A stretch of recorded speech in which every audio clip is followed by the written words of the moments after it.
দেশে গার্মেন্টস শিল্পে ফের বড় ধরনের অস্থিরতার পায়তারা চলছে।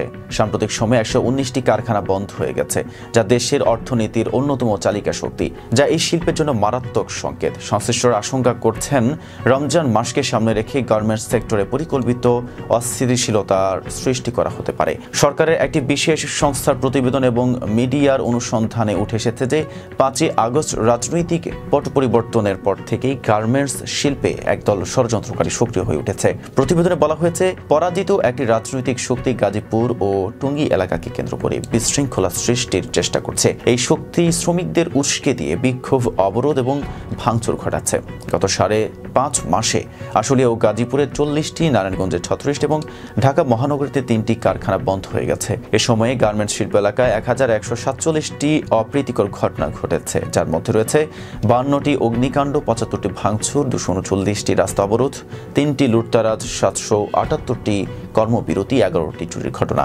প্রতিবেদনে আরও বলা হয়েছে, ভারতীয় মিডিয়ার অপপ্রচারের ফলে বাংলাদেশে গার্মেন্টস পণ্যের ক্রয়াদেশ 10 থেকে 15% কমে গেছে। এতে দেশের রপ্তানি আয়ে মারাত্মক প্রভাব পড়তে পারে। 2023 থেকে 24 অর্থ বছরে দেশের মোট রপ্তানি আয়ের 84% এসেছে গার্মেন্টস শিল্প থেকে, যার পরিমাণ 36,151.31 মিলিয়ন ডলার। বর্তমানে 40 লাখ শ্রমিক এই শিল্পে কর্মরত। সরকারি প্রতিবেদনে উঠে এসেছে যে কারখানা বন্ধের পেছনে 12টি প্রধান কারণ রয়েছে: বকেয়া বেতন, কাঁচামাল স্বল্পতা, ক্রয়াদেশের ঘাটতি, শ্রমিক আন্দোলন, শ্রমিক ছাঁটাই, বেতন বৃদ্ধির দাবি, বন্ধ কারখানার শ্রমিকদের আক্রমণ, হাজিরা বোনাসের দাবি, গ্যাস সংযোগের সমস্যা, কালো তালিকাভুক্ত শ্রমিকদের অপসারণে সাধারণ ছুটি বৃদ্ধির দাবি, উস্কানিমূলক রাজনৈতিক তৎপরতা, শ্রমিক সংগঠনগুলোর ভূমিকা। গার্মেন্টস শ্রমিক ট্রেড ইউনিয়ন কেন্দ্রের সহসভাপতি জলি তালুকদার বলেছেন, 5ই আগস্টের পর শ্রমিকদের উপর দমন পীড়ন বেড়েছে, কিন্তু তাদের জীবন মানের উন্নতি হয়নি। অন্তর্বর্তীকালীন সরকারের আমলেও শ্রমিকদের বিরুদ্ধে দমন পীড়ন চলছে। শ্রমিক সংগঠনগুলোর মতে, স্বৈরাচারী সরকারের দোসররা এখনও শিল্পে বিশৃঙ্খলা সৃষ্টি করছে।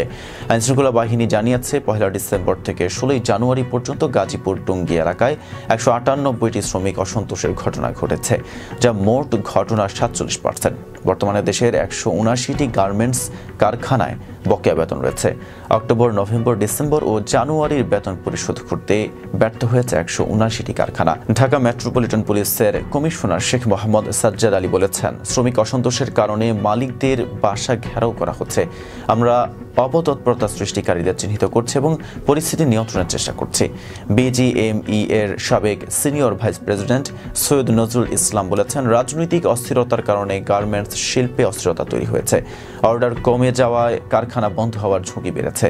তিনি আরও বলেন, কিছু আন্তর্জাতিক সংস্থা এই শিল্পে অস্থিরতা সৃষ্টি করছে এবং সরকার যদি দ্রুত ব্যবস্থা না নেয়, তাহলে রমজানের পরিস্থিতি আরও জটিল হতে পারে। বাংলাদেশের অর্থনীতিতে গার্মেন্টস শিল্পের অবদান অপরিসীম। রাকিবুল ইসলাম রইসের প্রতিবেদন। এতক্ষণ সাথে ছিলাম মেহেদি হাসান। ফেজ দ্য পিপলের সাথে থাকার জন্য ধন্যবাদ।